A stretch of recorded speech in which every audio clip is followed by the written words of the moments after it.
Je m'appelle Séraphine Vauclair. Pas le genre de nom qu'on oublie facilement, m'avait dit ma grand-mère Odette une fois, en me tressant les cheveux devant le miroir fissuré de sa cuisine à Montbrison. Elle avait ajouté, avec cette manière qu'elle avait de parler comme si chaque phrase était gravée dans du marbre. Un nom pareil, c'est une armure. Porte-le droit. J'avais 7 ans. Je n'avais pas encore compris ce qu'elle voulait dire. Il m'a fallu 39 ans et un mari du nom de Thibaut Crémieux pour saisir la profondeur de cette leçon. Thibaut. Je roule encore ce prénom dans ma bouche comme un caillou qu'on n'arrive pas à cracher. Thibaut Crémieux, fils unique d'Armand Crémieux, notaire de province à la réputation aussi solide qu'une façade de cathédrale et aussi creuse qu'une coquille de noix. La famille Crémieux vivait dans une maison de maître à Césargues, un village perché sur une colline du Gard que personne ne cherche jamais sur une carte. Une bâtisse au volet vert-bouteille, avec un olivier centenaire dans la cour, et une cave à vin que Thibaut exhibait comme d'autres exhibent leurs diplômes.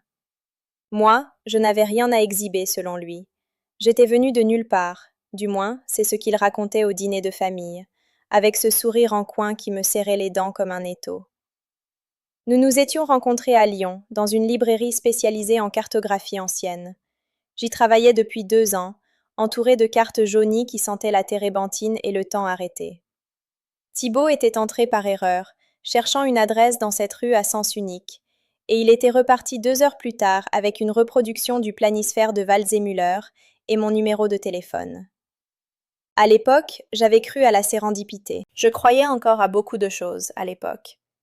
Les premiers mois avaient été ce que les livres de gare appellent un conte de fées. Dîner aux chandelles dans des restaurants dont je n'aurais jamais poussé la porte seule, week-ends à Venise et à Porto, déclaration qui aurait fait rougir un poète du dimanche.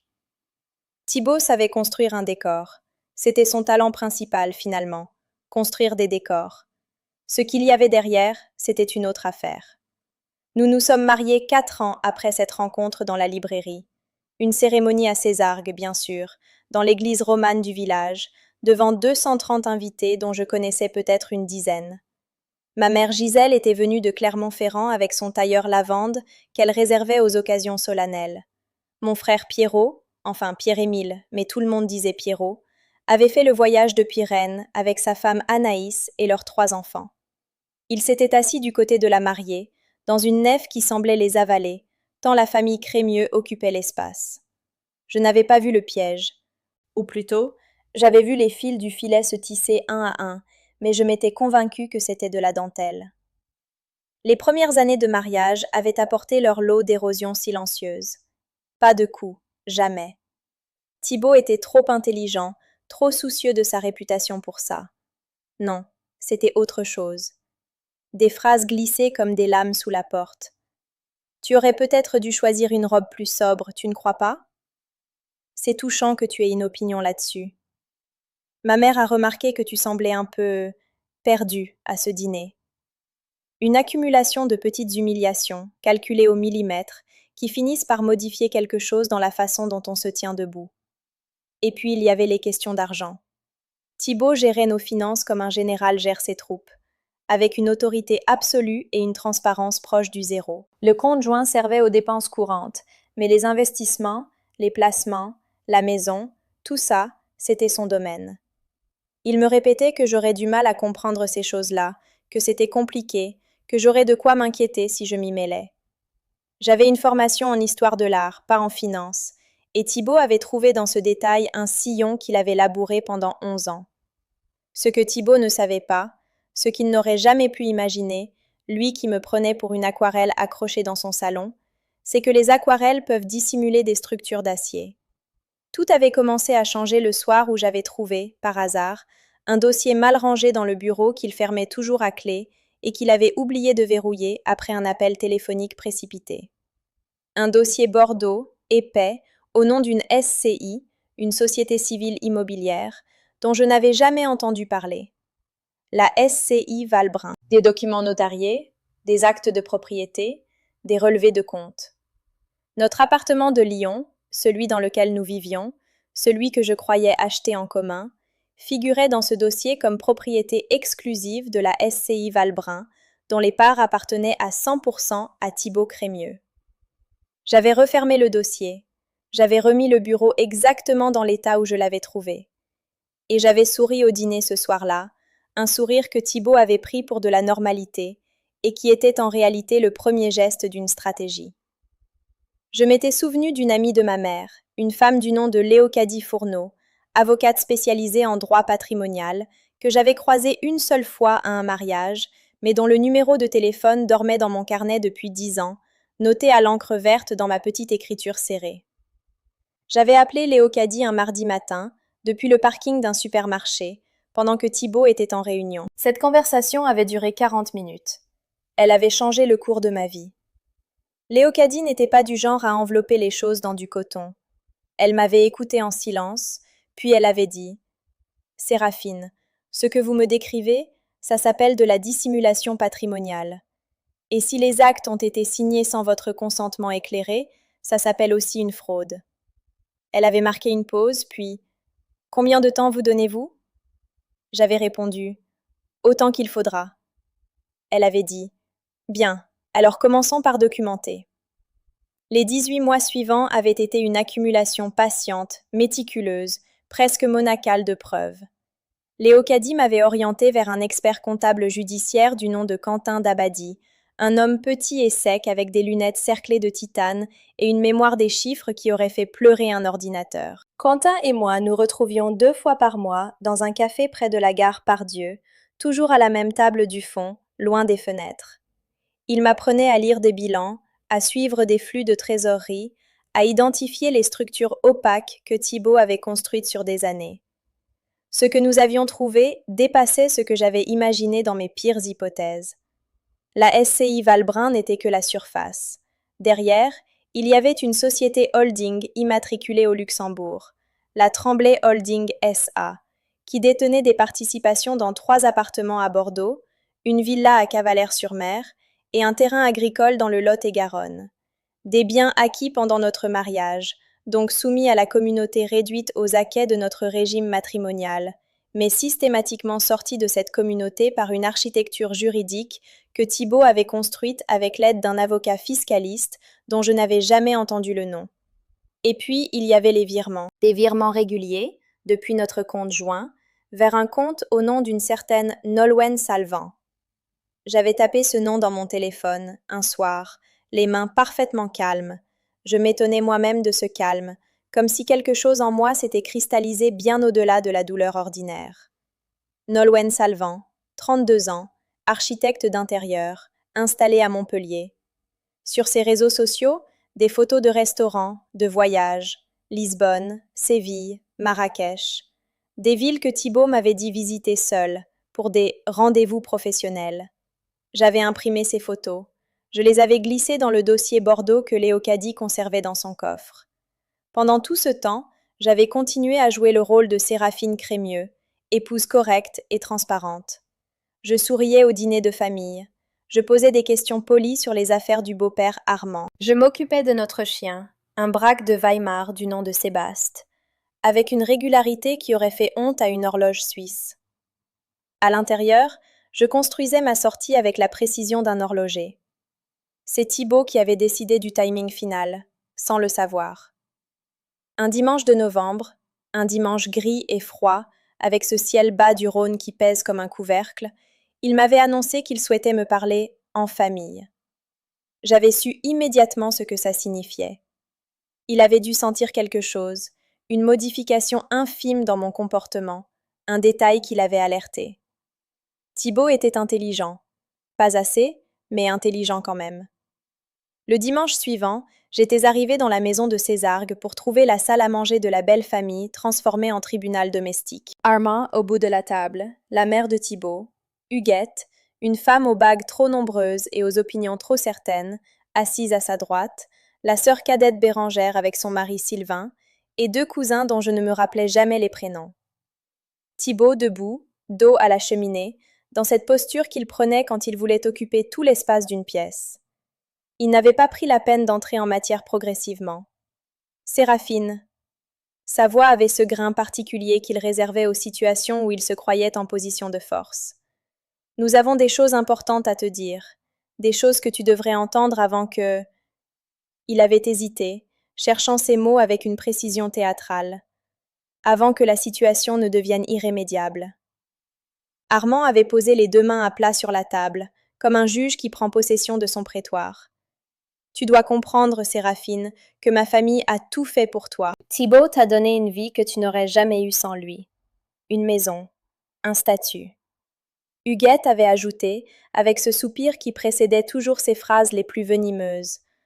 On a toujours pensé que tu n'étais pas tout à fait à ta place. Bérengère regardait ses mains. Sylvain regardait le plafond. Les 2 cousins échangeaient des regards que je ne cherchais même pas à déchiffrer. Et Thibaut, au bout d'un long silence calculé, avait prononcé ces mots qu'il avait dû répéter dans sa tête, la nuit, pour les polir jusqu'à l'éclat maximal. Hors d'ici. Je veux que tu partes aujourd'hui. Cette maison ne t'appartient pas. Rien ici ne t'appartient. Il y avait eu un silence dans la pièce. Un silence épais, satisfait, du côté des Crémieux. Et moi, j'avais souri. Un sourire que je n'avais jamais souri devant Thibaut.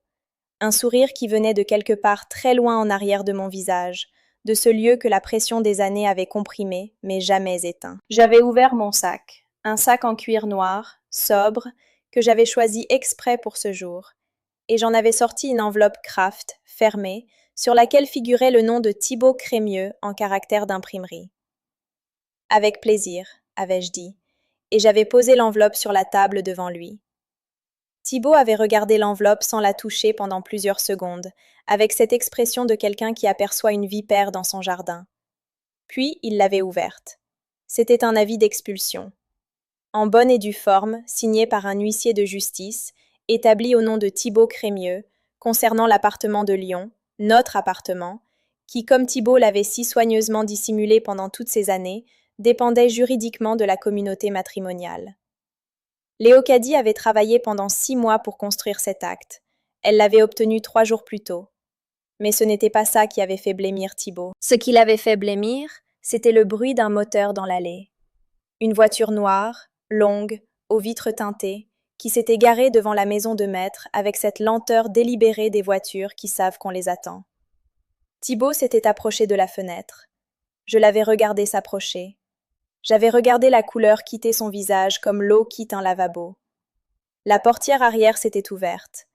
Et de la voiture noire était descendu Quentin Dabadie, non plus l'expert comptable discret du café de la gare Pardieu, mais le témoin expert mandaté par le tribunal, portant sous le bras une chemise cartonnée bleue qui contenait 5 ans de travail, 340 pages de reconstitution patrimoniale, et les preuves documentées de tout ce que Thibaut Crémieux avait préféré croire enterré.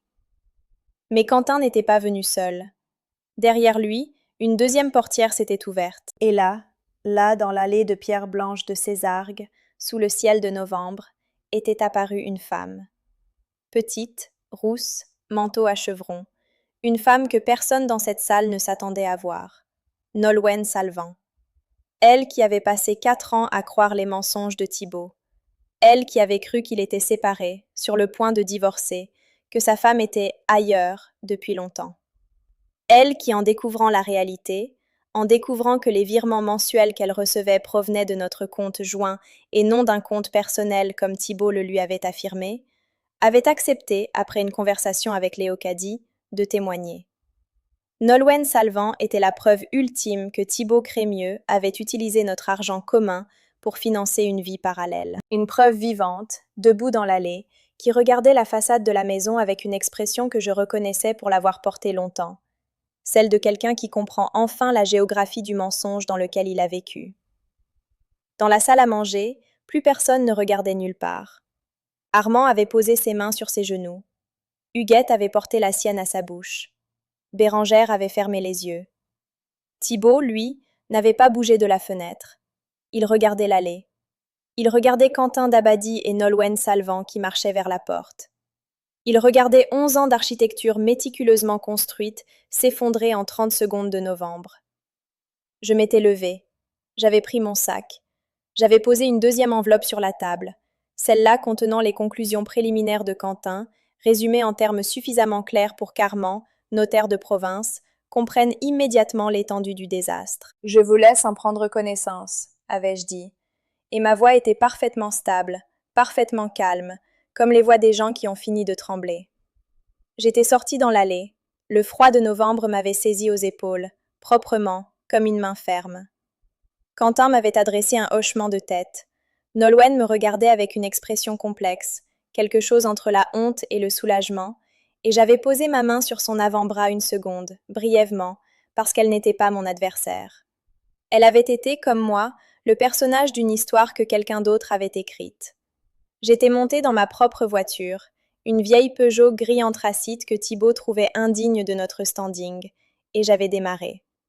Sur la route qui descendait de ses argues, j'avais pensé à ma grand-mère Odette et à son miroir fissuré. J'avais pensé aux cartes jaunies de la librairie de cartographie, à toutes ces routes dessinées sur du papier vieux de plusieurs siècles par des hommes qui croyaient connaître la forme du monde. J'avais pensé que les cartes mentent souvent, mais que le terrain, lui, finit toujours par dire la vérité. Dans les semaines qui avaient suivi, le dossier judiciaire avait suivi son cours, avec la logique implacable des dossiers bien construits. La Tremblay Holding SA avait été dissoute sur injonction du tribunal. Les 3 appartements de Bordeaux, la villa de Cavalère et le terrain du Lot-et-Garonne avaient été réintégrés dans la masse commune. Les experts avaient chiffré le préjudice total à une somme que je ne répéterai pas ici, non par pudeur, mais parce que les chiffres ne sont pas le cœur de cette histoire. Thibaut n'avait pas contesté grand-chose. Armand, qui avait compris dès la lecture de la 2e enveloppe que sa propre réputation de notaire était en jeu, il avait contresigné certains actes qui auraient pu l'exposer personnellement, avait conseillé à son fils de ne pas aggraver sa situation. Huguette n'avait plus jamais prononcé mon prénom en ma présence. Léocadie m'avait invité à dîner une fois tout réglé, dans un petit restaurant près de son cabinet, avec des nappes en papier et un vin du Roussillon qu'elle avait choisi avec la désinvolture de quelqu'un qui connaît exactement ce qu'il veut. Elle m'avait dit « La plupart de mes clientes ont besoin de 2 ans pour arriver où vous êtes arrivé en 18 mois. » J'avais répondu que j'avais eu une excellente professeure. Elle avait levé son verre sans fausse modestie. J'avais récupéré Sébasté, le braque de Weimar, qui était officiellement inscrit à mon nom sur le certificat d'identification, et que Thibaut n'avait pas eu l'énergie de contester. Le chien était monté sur le siège passager de la vieille Peugeot gris anthracite, avec la sérénité des êtres qui ne comprennent pas les crises humaines et s'en portent mieux. J'avais loué un appartement à Lyon, dans un quartier que Thibaut jugeait sans intérêt. Il donnait sur une cour intérieure plantée d'un catalpa, et le soir, quand la lumière descendait sur ses grandes feuilles, l'air avait cette qualité particulière des débuts, cette texture légère des choses qui n'ont pas encore d'histoire. J'avais appelé ma mère Gisèle pour lui dire que c'était terminé. Elle avait pleuré, puis elle avait dit « Ta grand-mère savait. Elle avait toujours dit que tu étais en acier. » Je n'avais pas pleuré. J'avais regardé le catalpa par la fenêtre, et j'avais pensé que l'acier, c'est bien, mais que ce qui m'avait sauvée, ce n'était pas la dureté. C'était la patience. La patience et la précision. La capacité à attendre sans se désagréger, à construire dans le silence ce que l'autre croit impossible parce qu'il ne regarde pas là où ça pousse. Ma grand-mère Odette avait dit « Un nom pareil, c'est une armure ». Elle avait raison. Mais l'armure la plus solide que j'ai jamais portée n'avait pas de prénom. Elle s'appelait juste « Savoir ce que l'on vaut » et ne jamais laisser personne d'autre en fixer le prix. Si cette histoire vous a touché, likez et abonnez-vous pour ne pas manquer la suite.